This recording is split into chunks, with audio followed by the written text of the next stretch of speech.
Hi, I'm Richard Friedman, and welcome to my video cartoon for June 24th, 2025.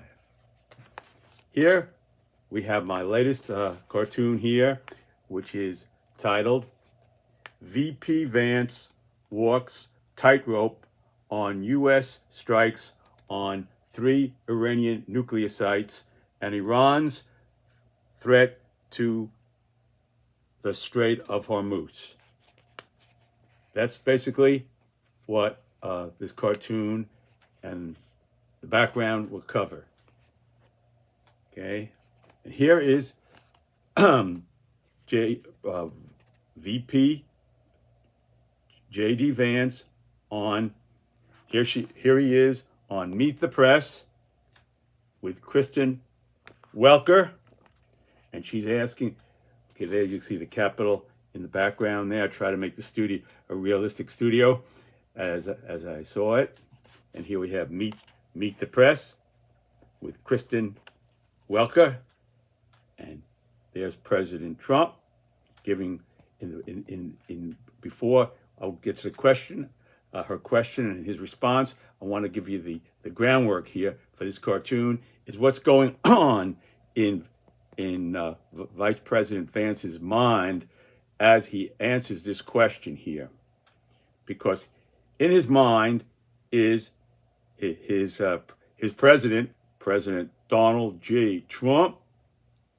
Okay, and here in his mind is Representative Marjorie Taylor Greene, who is a MAGA big shot to say the least, representative of the MAGA, I would say representing the MAGA movement in his mind. So there's Marjorie Taylor Greene here. There she is looking down on in his mind, looking down on Vance as he's going to answer this question here. And here is President Trump, thumbs up in the background. In his mind, this is in his mind, the American flag up above. This is all in his mind that he's going to have to address when he answers this question from Kristen Welker, okay, the host for this morning show, Meet the Press. I don't want to say any other show. I want to make sure I get the right show. Meet the Press, you know, that thing. Meet the Press. All right, so here we have Kristen Welker with, again, the Capitol in the background. And here she goes with her first question to Vice President J.D. Vance. My first question, Mr. Vice President. Is the United States now at war with Iran? And here, now I'm going to read this to you, again, with spinning around in J.D. Vance's mind here. And this is President Trump. Iran must never obtain a nuclear weapon. And that was President Trump's really, he said that years and years ago, and this is something he's been consistent on. So that was something that, and he also said he would never go to war, and this and that. But so he, in his MAGA approach, let's just say, so President Trump now made a dramatic move away from the MAGA movement in a sense that MAGA wants an isolationist, America to be more towards isolationism, like we had before World War II. And then we saw what happened with those Japanese bombers, the zeros coming in, and boom, there was Pearl Harbor. So, but I don't want to dwell on that. I just want to get you the groundwork here for what this cartoon is about, which is what's going on in Vice President J.D. Vance's head as he's answering this question from Kristen Welker. Okay? And here it is. There is President Trump. There he is in his mind, you see? And here we have Marjorie Taylor Greene in his mind. That's number 3 here. And Marjorie Taylor Greene is saying this. Every time, this is her exact words, and I didn't make this one up. Every time America is on the verge of greatness, we get involved in another foreign war. So she's saying here that foreign wars are holding back America's greatness, and Make America Great Again was President Trump's, again, another one of his themes. So she's saying that by going here, taking this move on Iran, we're going against the MAGA movement, which is Make America Great Again. So this is the conflict that President Vance has in his mind between these two here. Okay? That's the conflict. And here is his resolution of how he resolves that conflict in the actual answer that he gave. And here he is. There goes VP J.D. Vance. And he says, "No, Christian, we are not at war with Iran. We are at war with Iran's nuclear program." So we're not at war with Iran, we're at war with Iran's nuclear program. So it makes it sound to me that what Vance was saying is that we are basically at war like we're fighting termites in Iran, and these nuclear weapons are like termites. You know, we're doing them a favor by getting rid of their termite nukes.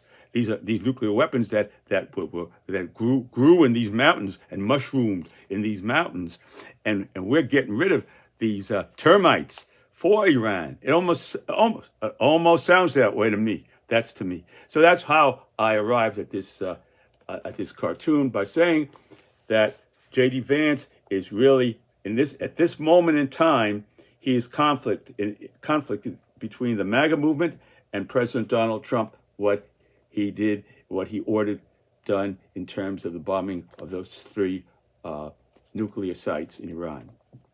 Okay, so there it was. Okay. Now again, my point here is that America has to be united, and we can't be a MAGA movement, and there can't be a MAGA movement and a United States movement. It's got to come together in a unified way, and this here is in J.D. Vance's. And I was very disappointed in him in saying that, because it's just not.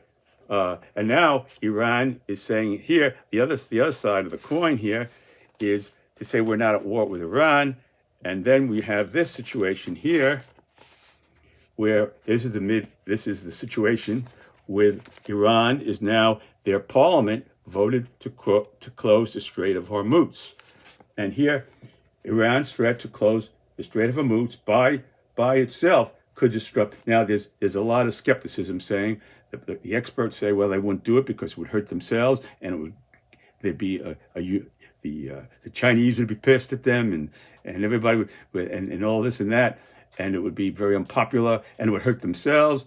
So they are dismissing this, but still, in all, if you think about it, them making that threat has a psychological effect, and that in itself, as I read, could in opinions of a lot of people, experts, could drive up the prices all by itself. Now the prices went up, then they went down, and so it's unstable. Like right now, let's just say what could happen, and maybe they just go off a bid 1,000,000 times. They have a target American ship, and let the other ships go by, and they have a way of determining which is an American ship, and boom, and then once they hit an American ship, boom, the price is going to go up, boom, $5-6, anything's possible. So it's very volatile. The oil market is right now, and we'll have to wait and see what happens and pray for the best. So and be prepared for the worst. That's what it is. So anyway, Iran's threat to close the Strait of Hormuz by itself could disrupt world oil prices, given it partly controls it, and it is strategically vital to the flow of crude oil into global markets. And Iran's parliament voted to close it, leaving the final decision to the Iran's National Security Council. Okay? Now here, you can see, here's the scenario of what I'm talking about here, is that it's this stretch of water here. Here is Iran, you see, and here's the Strait of Hormuz right here. Okay? And this is what Iran could potentially target ships going through here, or they could just put up all kinds of mines and lay mines into the Strait of Hormuz, so any ship who hits it, boom, that would sky again. The oil prices would go, gasoline prices, which, gasoline is made from crude. So there you go.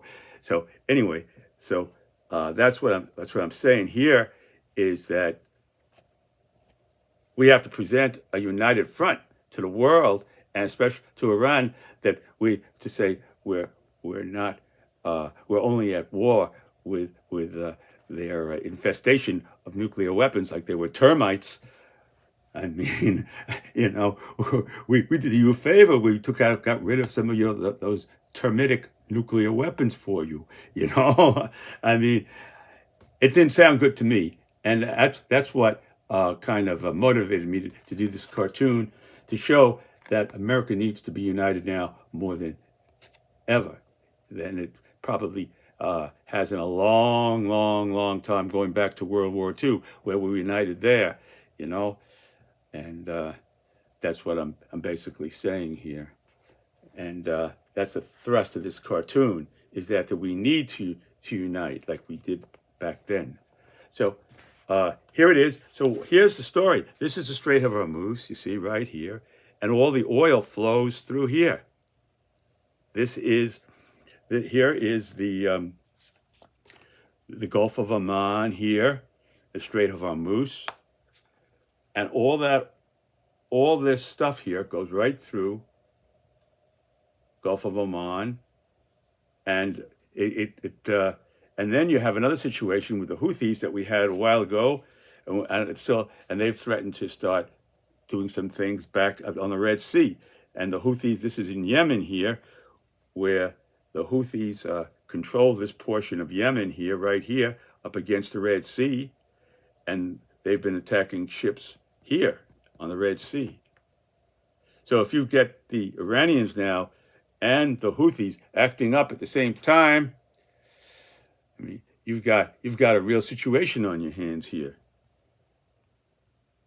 So there it is. And the Red Sea goes right up here into the Suez Canal, through Egypt, and it goes right through into the Mediterranean, which goes to Europe. So that's the world's oil supply. That's how it goes. There it is. Okay, so I'll try to give you a diagram of the Mideast, of what's going on there now. And Iran tried to take out. To the best of my knowledge, they weren't successful in killing any of our men, or really any significant, or any. I don't know if there was any damage at all, that they were able to shoot down all those missiles that came in from Iran. But here is Iran over here, and here is Qatar, and we have bases here. We have our naval bases here, and that could be another dangerous situation, to say the least, if they were to kill any of our people or damage anything President Trump has indicated. There would be very, very strong response from the United States if that were to happen. So there it is here. This is Qatar over here. You see? Now, Qatar is not too far from the Strait of Hormuz. It's all right in here, and you have the Gulf of Oman. Here you have the Strait of Hormuz, Hormuz, and then you got Iran up here. You got the Gulf of Oman here, and you got a United Arab Emirates below that. And this is like a powder keg. And we have to stand united to see that this place don't explode. People's lives and everything. I mean, the whole world could be at stake, and we can't be going MAGA this, MAGA that. It's got to be the United States. It can't be it's either the United States. It's got to be the United States. It can't be the United States of MAGA. So we have to unite, And that's what I'm saying here right now. Again, I'm repeating myself, but I think it's worth repeating.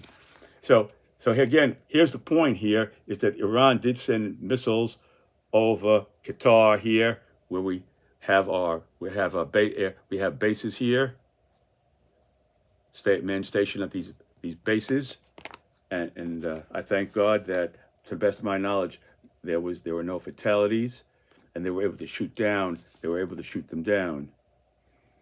Okay, and the other thing I just want to add is that, again, going back to the Strait of Hormuz here, that approximately 20% of the world's supply of crude comes through here, about 20%. So even if America doesn't get that much oil, we don't. What I've read is we don't send that much oil through the Strait of Hormuz for obvious reasons, but we're able to bypass that in a certain way.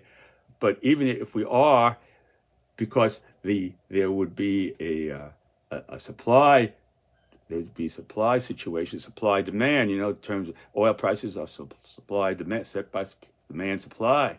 So if you block up 20% of the oil, crude oil, 20% of the crude, and that's going to drive up prices, whether American ships go there or not, or whether they're hit or not. That's still going to drive up prices of oil and gasoline prices here in the United States. So that's another point I wanted to make. And that's why, again, I'm going to hit the point again. I'm going to hit it out to you, is that we got to be united, and there cannot be United States of America and United States of America. It's got to be the United States of America. And that's all I have to say about that. And again, here is the situation. I'll give it to you as clear as I could.